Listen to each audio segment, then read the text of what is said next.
Shalom Bapak Ibu, saudara-saudari terkasih, sidang jemaat yang diberkati Tuhan.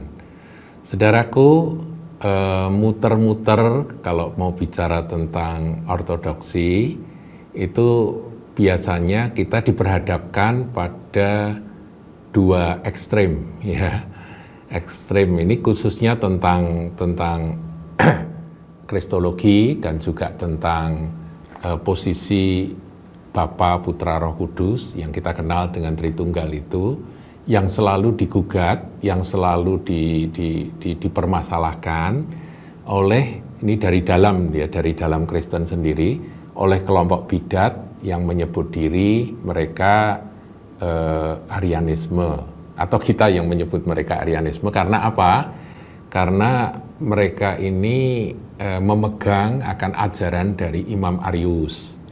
Dia seorang imam yang muncul di abad keempat awal, saudaraku. Dia seorang yang hebat, seorang yang pintar, meskipun dia hanya presbiter, saudaraku. Dia bukan seorang uskup, tapi pengaruhnya besar sekali. Ya, Arius, Imam Arius, yang kemudian dia menuangkan akan teori doktrinnya itu dalam pengertian Arianisme tadi. Itu ekstrem yang satu. Sementara ada ekstrem yang satu lagi, ini kalau Tritunggal di tengah gini ya saudaraku ya, ada ekstrem yang satu lagi, yaitu Sabellian, atau kemudian disebut juga dengan monarchism, ya, atau modalism, ya, model gitu ya, ganti model begitu, atau yang terakhir ini disebut oneness itu munculnya tahun 40-an, saudara. Itu Oneness Pentecost, ya. Jadi itu apa yang disebut dengan gereja Pantekosta Serikat kalau di Indonesia, saudaraku.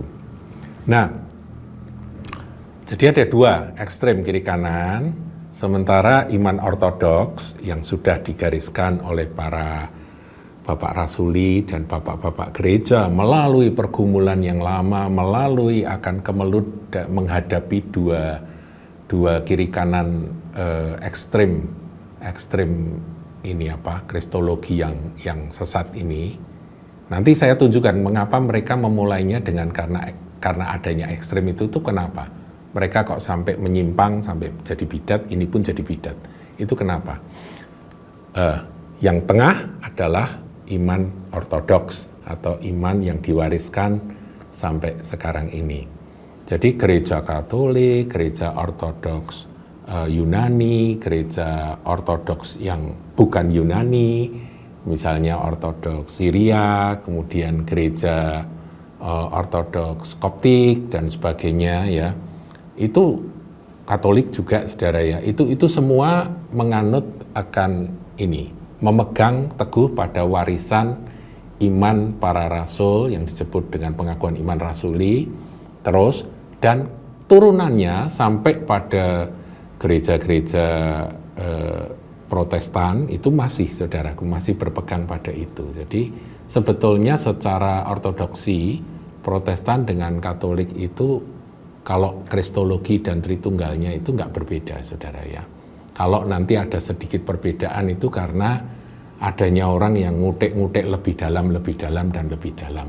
mengenai ini bagaimana gitu ya, dualitas dari Tuhan Yesus itu bagaimana sebagainya, sampai akhirnya terjadi perbedaan dari dalam lingkaran Tritunggal sendiri. Sama-sama Tritunggal bisa berbeda, sama-sama percaya akan kristologi bahwa 100% atau 100% Allah atau Allah sejati, kemudian 100% manusia, Yesus ya, 100% manusia sejati, itu pun juga di dalam-dalami sampai akhirnya terjadi perbedaan pendapat.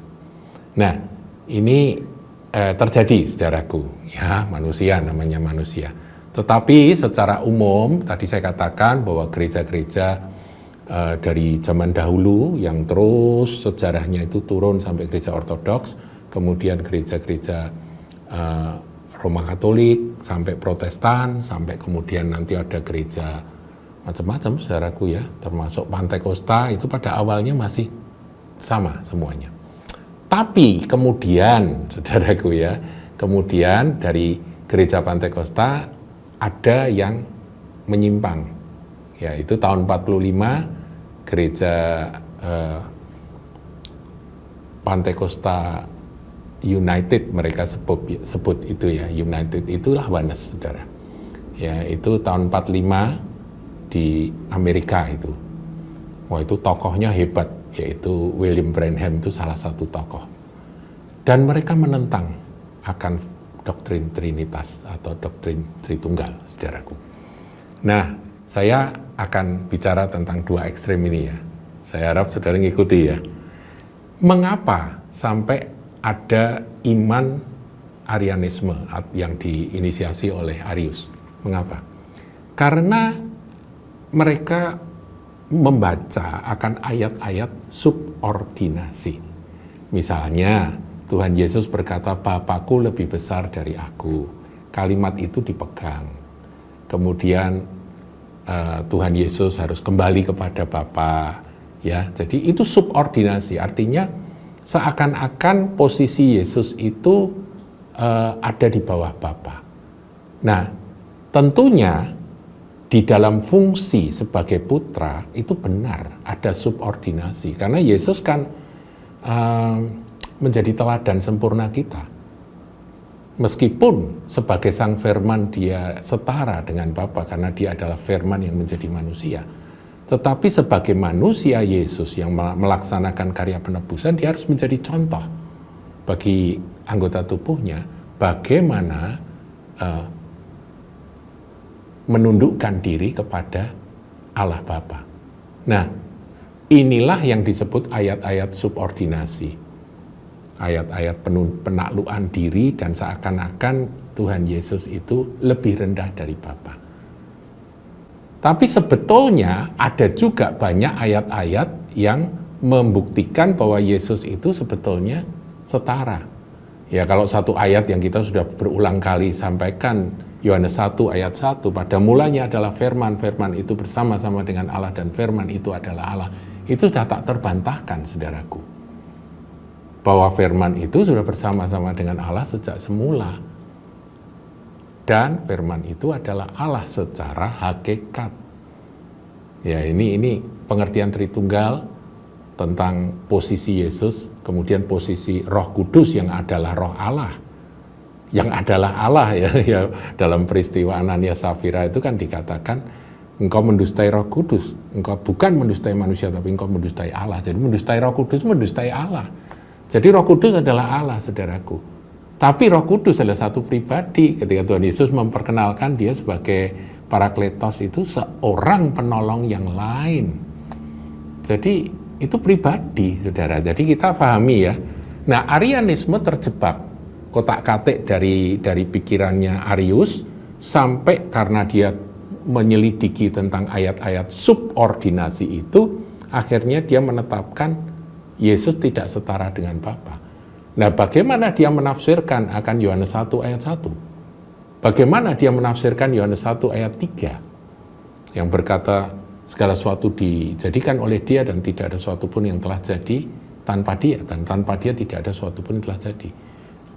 Bagaimana menafsirkan itu, saudaraku? Nah, Arius akhirnya, dia orang pintar ya, saudaraku.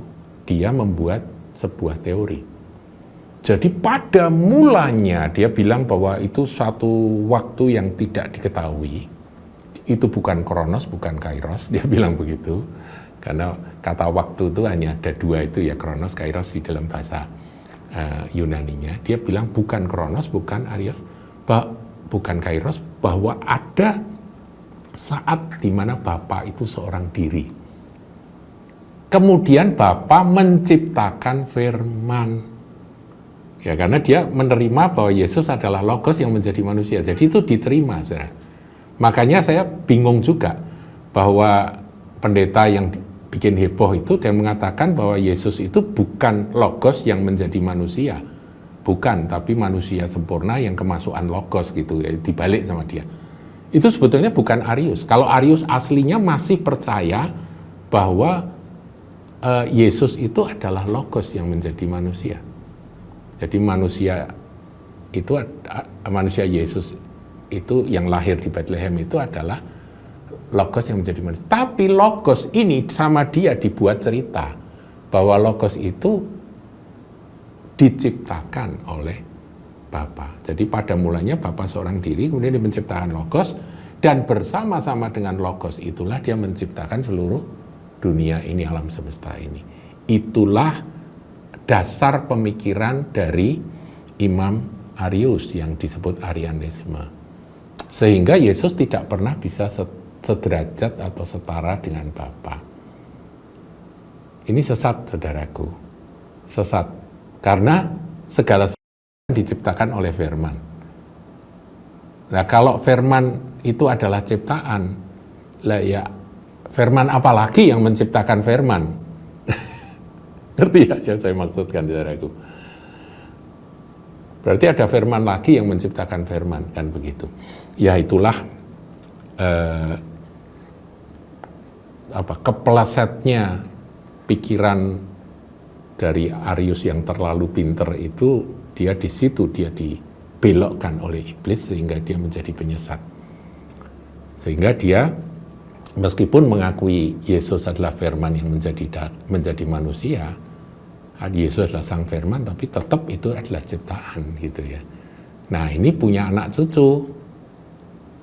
Mereka yang ada di kelompok saksi-saksi Yehova, Christadelphia dan sebagainya, itu semua dari sana. Unitarian agak sedikit beda tapi mirip-mirip karena juga demikian pada awalnya. Nah, itu ya, itu Arianisme ini ekstrem karena subordinasi, menekankan subordinasi tanpa mau meneliti akan kebenaran dari ayat-ayat yang lain. Kemudian sisi ekstrem satunya, saudaraku. Nah, ini kalau saudara ngikuti ini, kalau nggak ngikuti pelajaran yang lalu-lalu, saudara mungkin bingung ya. Tapi coba, saudara. Yang satunya itu adalah karena terlalu menekankan pada pengertian keesaan Allah yang keliru. Jadi kata echad di dalam perjanjian lama yang kemudian diulang sama Tuhan Yesus, bahwa Allah kita itu Allah yang esa, itu sama mereka difahami sehingga ketika mereka menerima Yesus sebagai Tuhan, sebagai Allah, ya makanya pribadi Yesus dan pribadi Bapa itu tidak ada bedanya. Itulah pengertian dari kelompok Sabellian atau kelompok monarchism atau modalisme ya, model gitu ya, ganti model. Jadi seperti kalau di ya Bapak Presiden gitu ya, dia di istana dia adalah presiden, di rumah dia adalah ayah dan suami. Kalau di perusahaan ya Pak Presiden punya perusahaan ya, di perusahaan dia direktur gitu.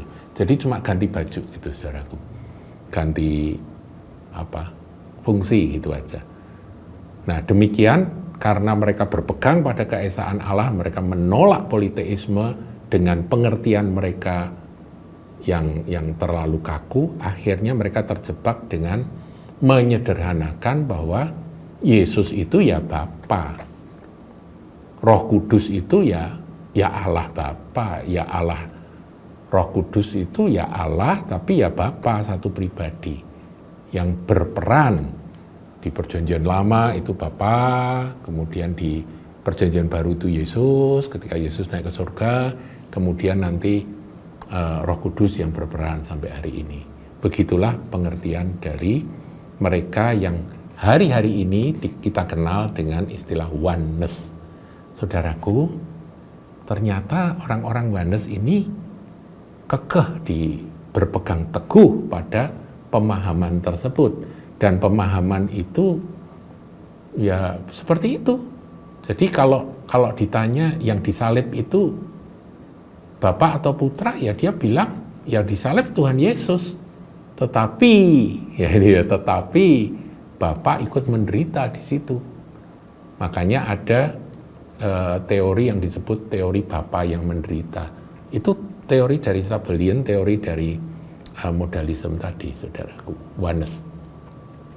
Nah ini cukup kuat pengaruhnya di Amerika. Oneness Pentakostal itu kalau tidak salah 25% dari aliran Pentakosta masuk ke sana. Di Indonesia namanya Pantekosta Serikat. Ya, ini asal usulnya itu mereka itu oneness. Jadi mereka nggak mau mengakui Tritunggal. Dan sebagaimana tadi saya singgung, William Branham, seorang tokoh yang penuh dengan mujizat, tokoh yang dipakai Tuhan dengan kuasa supernatural. Dia ada pada zaman healing movement tahun 40 sampai tahun 50 sampai tahun 60-an. Itu luar biasa sekali, saudaraku. Gordon Lindsay, Kenneth Hagin, kemudian kalau nggak salah F.F. Bosworth ya, itu satu kelompok dari kelompok healing movement pada masa itu mengakui bahwa William Branham ini adalah seniornya yang paling urapannya paling dahsyat di dalam gerakan kesembuhan pada zaman itu. Ini semua dari gereja Pantekosta. Tapi kemudian mereka berpisah. Karena apa? Karena William Branham itu akhirnya memeluk dan mengikuti akan paham oneness. Nah, teman-temannya ini melihat bahwa ini salah.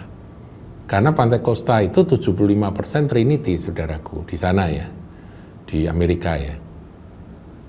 Nah, kemudian Kenneth Hagin yang seorang nabi ya, sekarang sudah bersama Tuhan ya, dia bersaksi bahwa dia berdoa, kemudian Tuhan kasih tahu bahwa William Branham, karena dia tidak pernah mau berhenti, dia dengan urapan yang begitu dahsyat, pengaruhnya besar, mestinya dia cukup menginjil dan menyatakan kuasa Tuhan, tapi dia maunya ngajar. Dia bilang bahwa ini harus diperingatkan, tapi dia nggak berani karena waktu itu Kenneth Hagin masih sangat muda, saudaraku ya. Dia bisikin akan seniornya, yaitu Gordon Lindsay, ya, Christ for the Nation, pendiri Christ for the Nation ya di Amerika sana. Nah, itu Gordon Lindsay akhirnya mendekati ini, sahabatnya ini, yaitu William Branham. Dia bilang, Brother Branham, Anda harus berhenti ngajar, sebab pengajaran Anda akan mengakibatkan kekacauan bagi tubuh Kristus.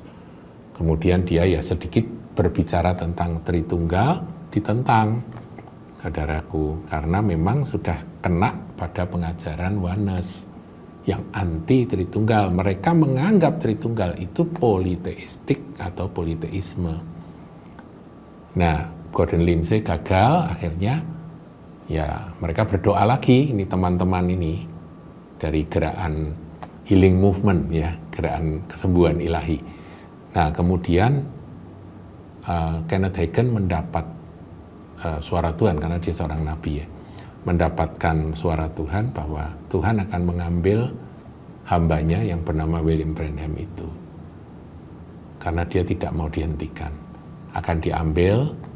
Dan waktu itu kalau tidak salah sempat diberitahukan, tapi William Branham nggak percaya, dan dia bilang bahwa aku suka ngajar dan aku akan terus mengajar, dan menimbulkan kekacauan. Kok pengajarannya jadi nyasar, saudaraku, bukan hanya soal kristologi yang kacau, bukan soal Tritunggal yang dia lawan, kesetaraan apa itu, keterpisahan pribadi antara Bapa, Anak, Roh Kudus itu ditolak. Dia sebut itu Tritunggal itu triteis, tiga politeisme, dia bilang begitu. Jadi dia menentang. Bahkan dia mendapat mimpi-mimpi yang oleh iblis itu diarahkan bahwa itu adalah kesesatan dari Tritunggal. Ya, saya pernah membaca dia berkhotbah bahwa tadi malam saya bermimpi, ini William Branham, saudaraku, orang hebat ini. Saya bermimpi saya dikejar oleh seseorang yang membawa tongkat dengan 3 cabang. Saudara tahu maksudnya apa itu? Ya, itulah para pengajar-pengajar Tritunggal yang mau mukul saya, mau mencelakakan saya. Jadi sampai sebegitunya iblis itu mendorong dan menjebak dia sampai memusuhi akan doktrin Trinity sebegitunya. Teman-teman sedih, saudaraku, karena mereka tahu bahwa dia bukan seorang teolog, ini seorang nabi sebetulnya. William Branham ini nggak bisa, dia nggak ngerti ortodoksi, tapi dia hanya bergerak karena pimpinan Tuhan dan kuasa kesembuhan yang nyata, kuasa mujizat yang nyata yang ada pada dia. Ya, dia mengasihi Tuhan Yesus, makanya disebut kelompok oneness ini juga Jesus only gitu. Pokoknya Tuhan Yesus saja. Dan mereka baptisan itu tidak perlu dalam nama Bapa, Anak, Roh Kudus. Cukup dalam nama Yesus seperti yang ada di dalam Kisah Para Rasul. Nah, itulah saudaraku perpecahan dari gereja Pantai Kosta dari yang Trinity bergeser ke yang Oneness. Kelompok Oneness cukup ketat dalam memberlakukan anti alkohol, mereka pakaian wanita dan sebagainya itu diatur, nggak boleh pakai pakaian yang nyolok, rambut dikepang-kepang nggak boleh dan sebagainya. Jadi ada aturan-aturan fisik ya, karena gereja Pantai Kosta yang keras itu, Oneness itu. Ya demikian saudaraku. Inilah dua ekstrem. Yang satunya karena subordinasi yang kemudian akhirnya terjebak dan mengambil jalan menurunkan akan mendowngrade akan posisi Yesus sebagai Allah menjadi Allah minor. Ya. Tapi dengan demikian kan berarti Yesus Allah minor kan ya mereka juga politeis juga ya. Ada Allah mayor, ada Allah minor, ini politeis ya ngawur juga. Nah, kemudian yang satunya, yang kelompok Sabellian atau Oneness Pentekostal, monarchism atau modalism ini, mereka ya sudah satu pribadi memanifestasikan diri dalam 3 bentuk gitu, bentuk Bapa, wujud Anak, dan wujud Roh Kudus gitu. Ini Oneness, saudaraku. Nah, yang ortodoks itu adalah, ya ini saya pakai istilah yang mungkin saudara perlu juga hafalkan. Una substantia, una itu artinya satu, substantia itu hakikat, tres personae. Jadi tres itu 3, personae itu pribadi. Jadi satu hakikat, 3 pribadi. Nah inilah iman ortodoks. Ya, ortodoksi kita ini ngambil di sini. Kemudian harus ada kelanjutannya. Kita tidak boleh bicara keterpisahan saja, tetapi ada kelanjutannya, diskreti non separati. Jadi diskreti non separati itu bisa dibedakan tapi tidak terpisah. Ngerti ya saudaraku? Distingsi atau distinkti non divisi, sama saudaraku, bisa dibedakan tapi nggak bisa dipisahkan. Nah saudaraku, ini misteri. Kalau mau menyederhanakan dengan masuk Oneness, nanti akan ketemu ayat-ayat yang membingungkan. Yesus berdoa kepada Bapa dan sebagainya ya. Waktu Yesus dibaptis ada suara dari sorga, inilah anakku yang kukasihi, lah terus piye gitu saudara. Kan bingung ngadepi ayat-ayat seperti itu. Bahkan nanti di penglihatan Yohanes Wahyu yang terakhir yang dikatakan ada 2 tahta, yaitu tahta Allah dan tahta anak domba. Ya, itulah kesetaraan dari Allah Tritunggal, mengalir aliran kehidupan inilah Roh Kudus. Jadi memang sesuatu yang susah untuk dilogikakan.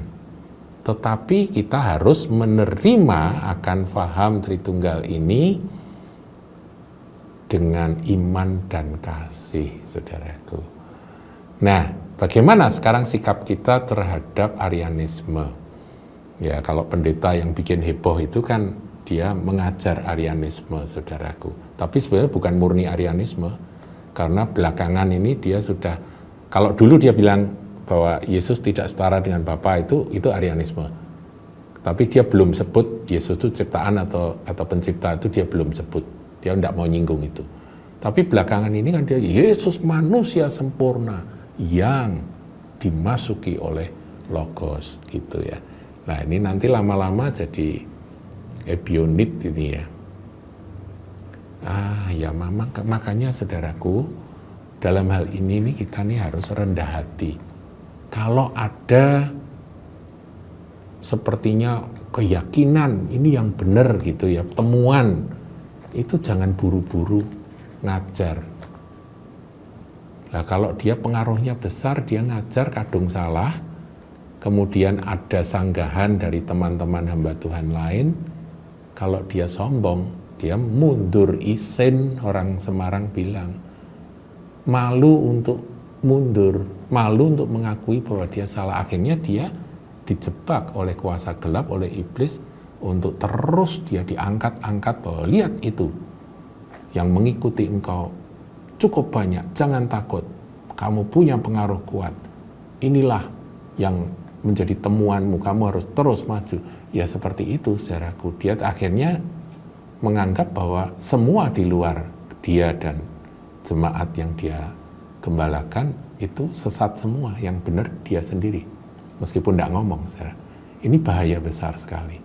Jadi saya menemukan, saudaraku, bahwa ini terulang.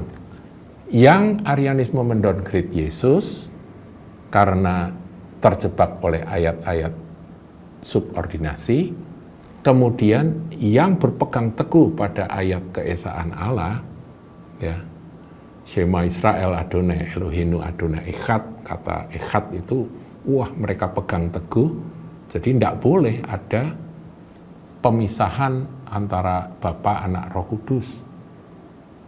Akhirnya mereka bilang itu satu pribadi yang menyatakan atau memanifestasikan diri dalam 3 fungsi itu aja.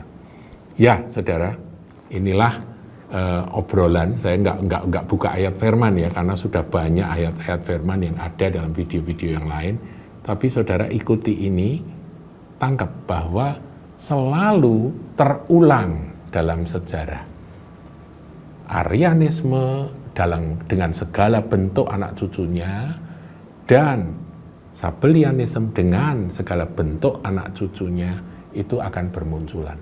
Yang menyedihkan, dua-dua melawan akan yang ortodoks. Iman ortodoks atau iman yang lurus, yang menjadi warisan dari para rasul dan para bapak rasuli dan bapak gereja. Tapi inilah fakta. Dan Tuhan Yesus berkata bahwa penyesatan akan selalu ada. Tapi celakalah mereka yang menyesatkan anak-anak kecil. Yang saya pedulikan adalah anak-anak dalam artian mereka-mereka yang polos-polos, mereka yang nggak belajar, mereka yang nggak meneliti sendiri, tapi mereka hanya mengikuti akan apa omongan dari pengkhotbah yang dia sukai, yang dia kagumi. Ini berbahaya, saudaraku. Yuk kita berdoa, saudaraku. Saya ngajak saudara berdoa. Bapa Maha Kasih, kami bersyukur bahwa firman-Mu cukup lengkap, cukup jelas. Dan kami tahu ada pimpinan Roh Kudus sejak para rasul sampai Bapak Rasuli, sampai Bapak Gereja, melalui berbagai macam ujian, mereka menghadapi akan bidat-bidat yang bermunculan pada zamannya, akhirnya terbentuklah akan satu pengakuan iman rasuli, yang kami tahu bahwa Roh Kudus berperan menjaga itu semua sampai hari ini. Kami tahu ada pembaharuan di sini di sana, tetapi yang fondasi tidak boleh dibongkar. Dan ada yang mencoba membongkar fondasi. Arianisme kembali muncul, mendowngrade Yesus sebagai tidak setara dengan Bapa. Ada juga Sabellian oneness yang mencoba menyederhanakan bahwa Bapa, Putra, Roh Kudus itu satu pribadi. Tuhan tolong kami supaya tetap rendah hati, dan kami mau belajar. Dan juga bagi kelompok Tritunggal, tidak merasa paling pinter. Ampuni Tuhan akan para teolog-teolog yang menguasai akan doktrin Tritunggal, dan mereka tidak ada kasih lagi kepada saudara-saudari yang berbeda pandangan. Sehingga di dalam satu doktrin sama-sama pegang Tritunggal, itu pun mereka bertengkar satu sama lain. Padahal ada bagian-bagian tertentu yang harus kami akui, itu masuk ke dalam kotak misteri Tuhan. Karena Engkau adalah Tuhan. Kami manusia, otak kami, akal budi kami terbatas. Tetapi Engkau tak terbatas ya Tuhan. Biar kami dalam damai sejahtera-Mu menerima akan kebenaran ini dengan iman dan kasih. Dan kalau ada hal-hal yang kami belum bisa pahami, kami akan taruh itu di dalam kotak misteri. Karena kami tahu kasih-Mu itu lebih dari cukup menjaga hati kami tetap tentram. Di dalam nama Tuhan Yesus. Haleluya. Amin. Tuhan memberkati.